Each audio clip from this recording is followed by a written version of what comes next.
गोकर्णनाथ विधानसभा seat के इस उपचुनाव में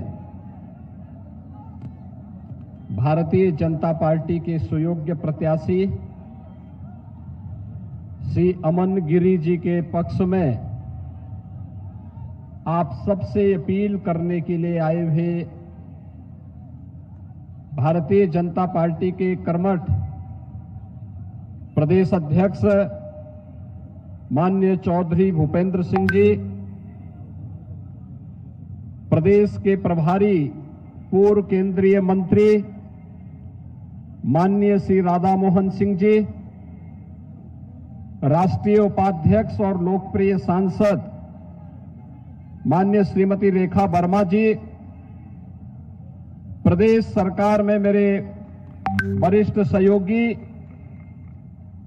वरिष्ठ मंत्री श्री सुरेश खन्ना जी, श्री जेपीएस राठौर जी, श्री असीम अरुण जी, श्रीमती रजनी तिवारी जी, श्री सतीश शर्मा जी, श्री संजय गंगवार जी, सरदार बलदेव सिंह ओलख जी, श्री सुरेश राही जी, कार्यक्रम में उपस्थित हमारे प्रदेश संगठन के पदाधिकारीगण श्री संतोष सिंह जी, अनूप गुप्ता जी, अमरपाल मौर्य जी, शंकरलाल लोधी जी, सुनील सिंह जी, जुगल किशोर जी, लोकप्रिय विधायक श्री लोकेंद्र सिंह जी, रोमी साहनी जी, योगेश वर्मा जी, सौरभ सिंह जी, श्रीमती मंजू त्यागी जी, श्री शशांक वर्मा जी,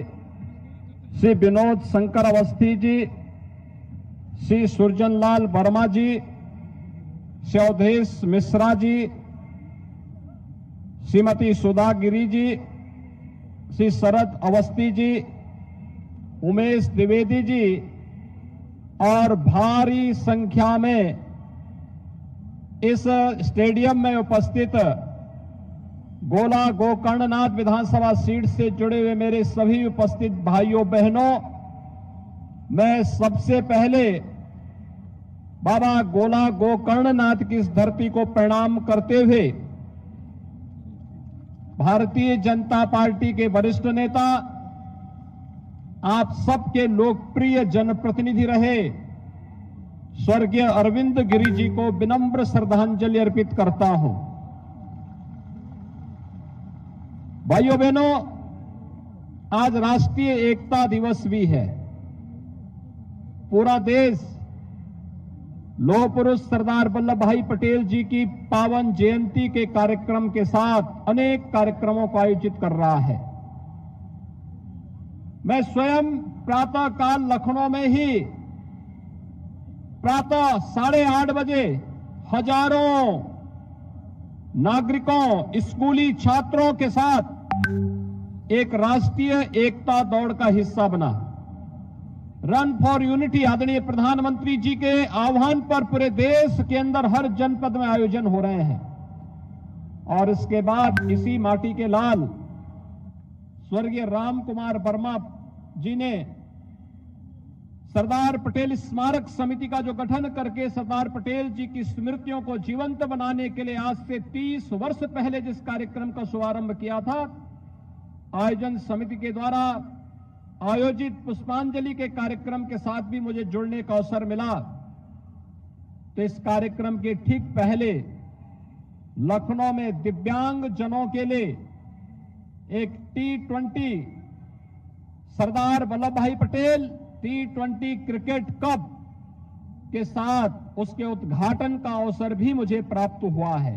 और भाइयों बहनों, अब मैं आपके बीच में लखीमपुर की इस धरती पर बाबा गोकर्णनाथ के आशीर्वाद से पल्वित और पुष्पित इस धरती पर और स्वर्गीय अरविंद गिरी की इस कर्म भूमि पर आप सबका दर्शन करने का मुझे सौभाग्य प्राप्त हो रहा है। मैं इसके लिए आप सबका इतनी भारी संख्या में उपस्थित होने के लिए आप सभी का मैं हृदय से स्वागत करता हूं, अभिनंदन करता हूं।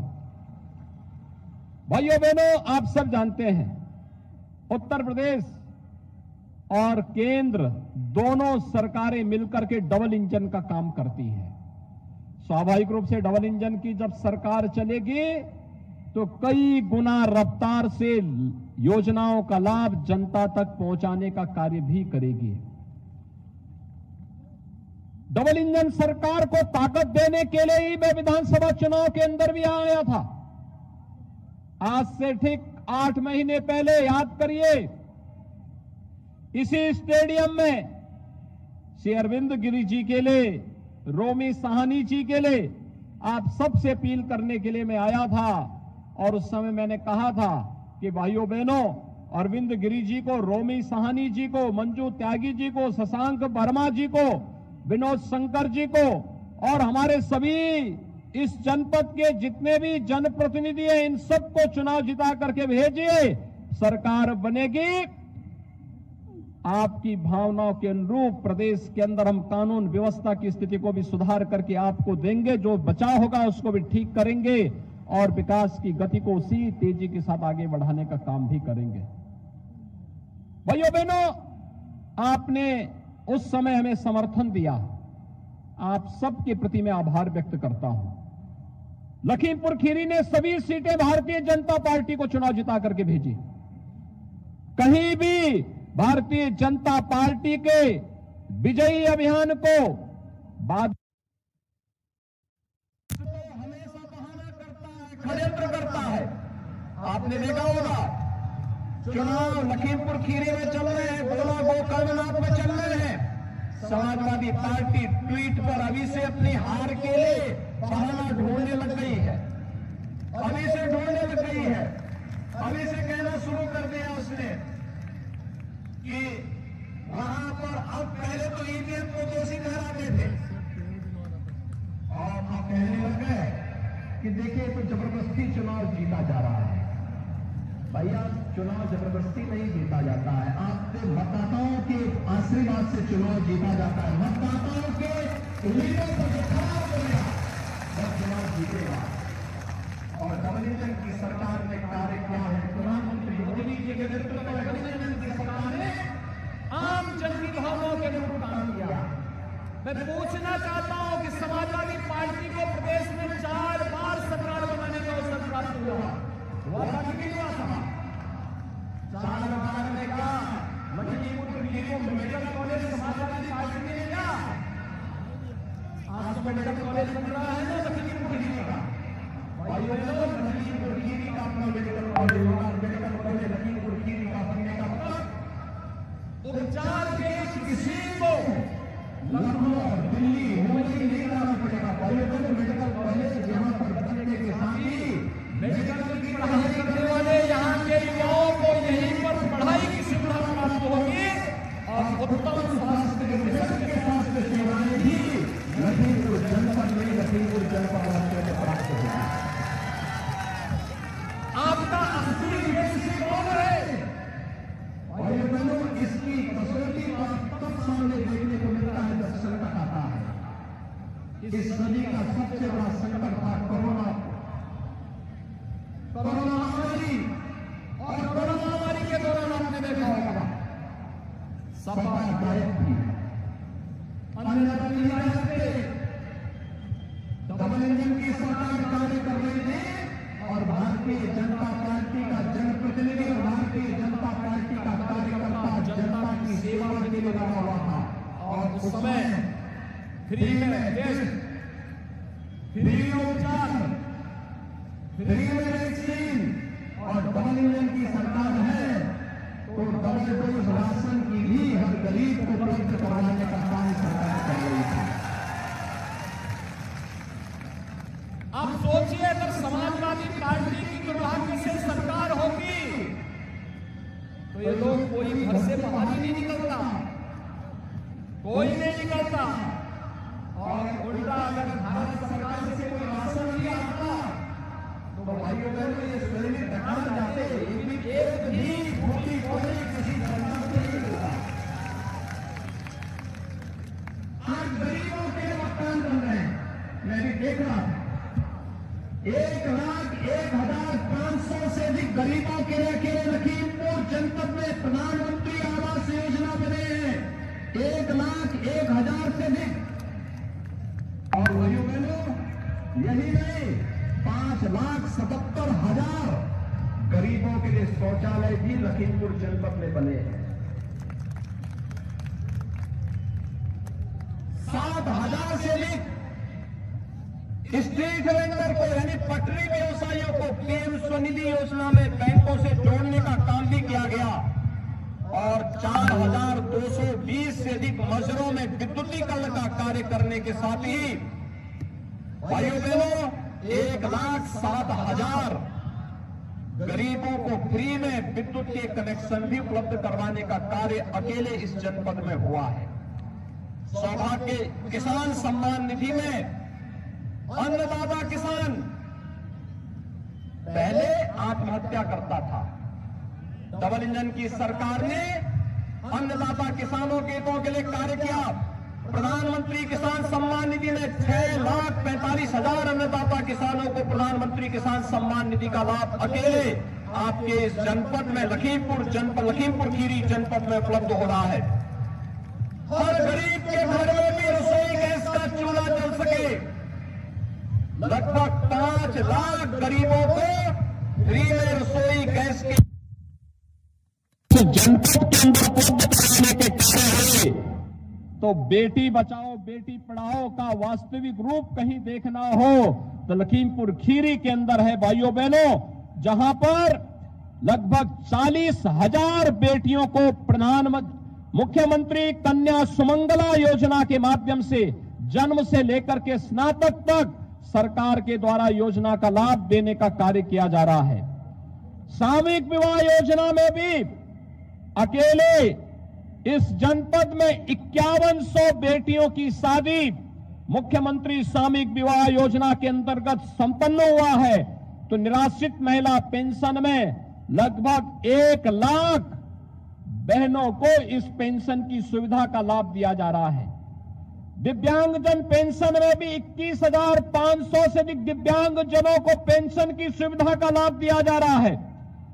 और यही नहीं, अरविंद गिरी जी ने एक योग्य जनप्रतिनिधि के रूप में भाइयों बहनों उन्होंने इंटर कॉलेज खुलवाए, ITI खुलवाए, चिकित्सालय खुलवाए और उनकी हार्दिक इच्छा थी कि यहां पे बाबा गोला गोकर्णनाथ मंदिर को जो छोटी काशी के रूप में विख्यात है, इसको भी काशी की तर्ज पर बेहतरीन कॉरिडोर के रूप में दर्शनीय बना दिया जाए। और हम लोगों ने इसकी कार्य योजना भी बनानी प्रारंभ हो गई।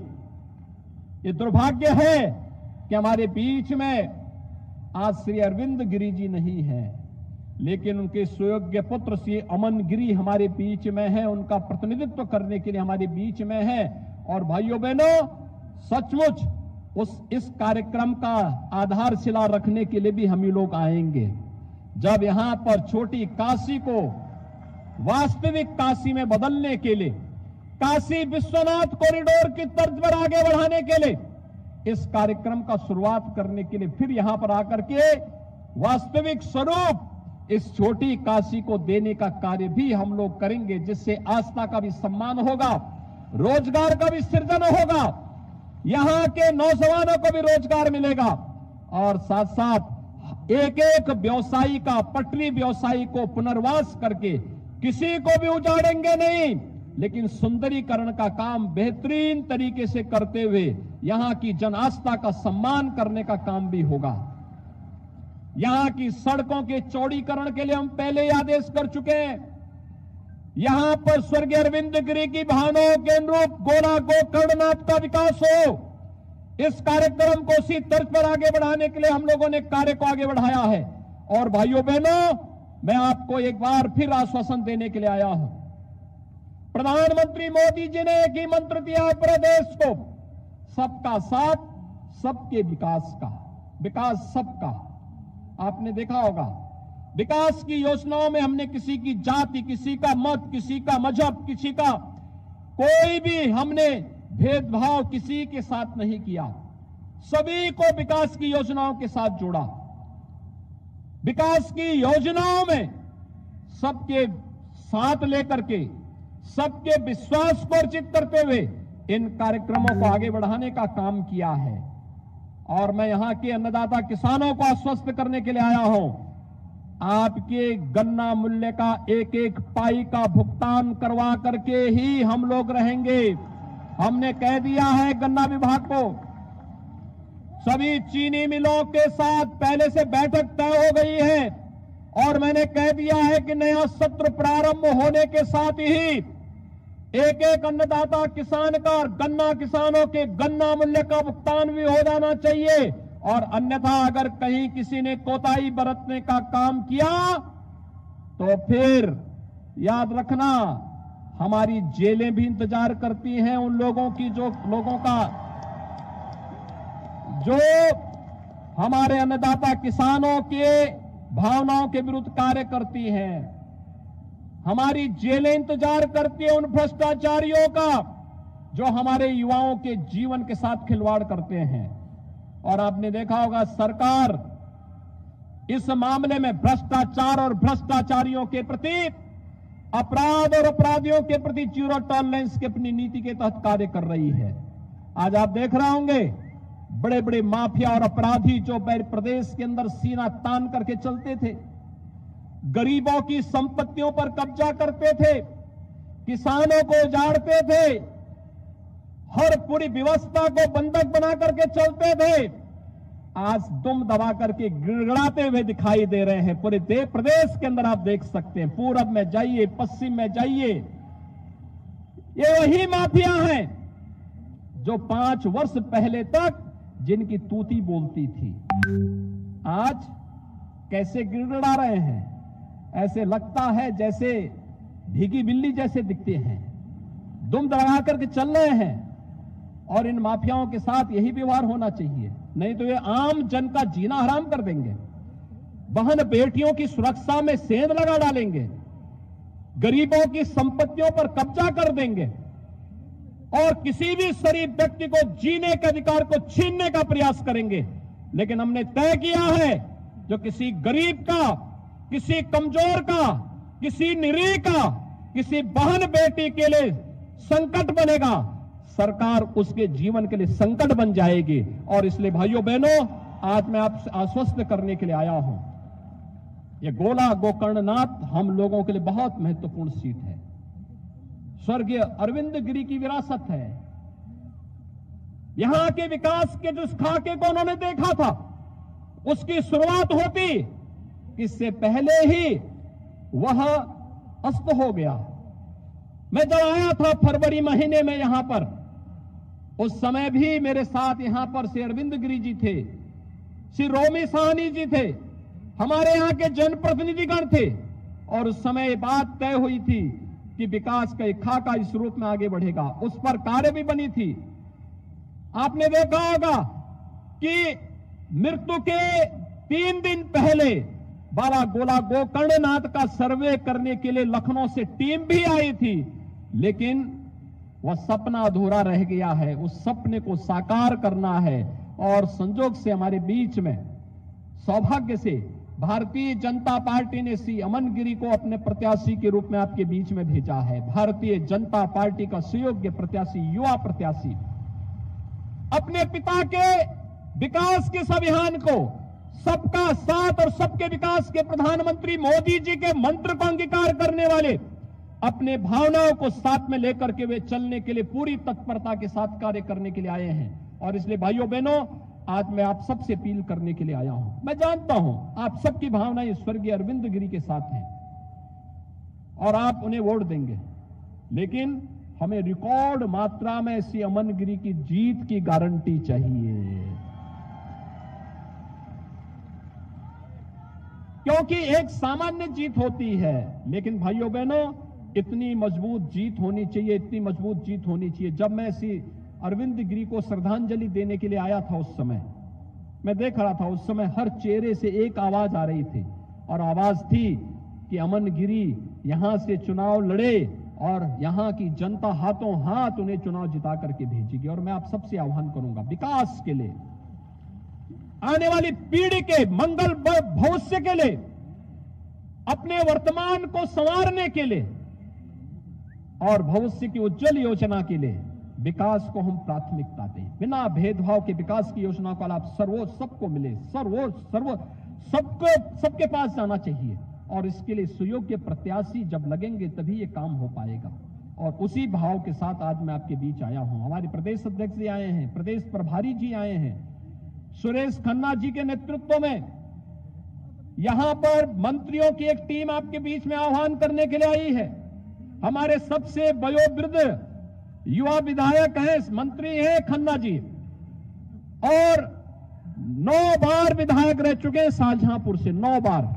अनुमान कर लीजिए, एक ही सीट पर नॉन स्टॉप है, लगातार। और आज भी जब वो यहां पर शेरो शायरी कह रहे थे तो ऐसे लगता था कि जैसे कहीं पर कोई कव्वाली गाने के लिए खन्ना जी तैयार हो रहे हों। लेकिन यहां पर वह आपके बीच में है, संतोष सिंह जी के नेतृत्व में यहां पर एक पूरी टीम संगठन के पदाधिकारियों की भी आपके साथ जिलाध्यक्ष जी के नेतृत्व में कार्य करने के लिए हमारे विधायक गण भी यहां पर सभी लोग लगे हुए हैं। और मैं आप सबका आह्वान करूंगा, अरविंद गिरी जी के सपनों को साकार करने के लिए सेमन गिरी को भारी बहुमत से विजयी बनाएंगे। जहां तक आवाज जारी बोले वहां तक हाथ उठाकर के मुझे आश्वस्त करेंगे। सभी सहमत हैं तो भाइयों बहनों, विजयी बनाने का मंत्र एक ही हो सकता है, भारी बहुमत से विजय का मंत्र एक ही हो सकता है।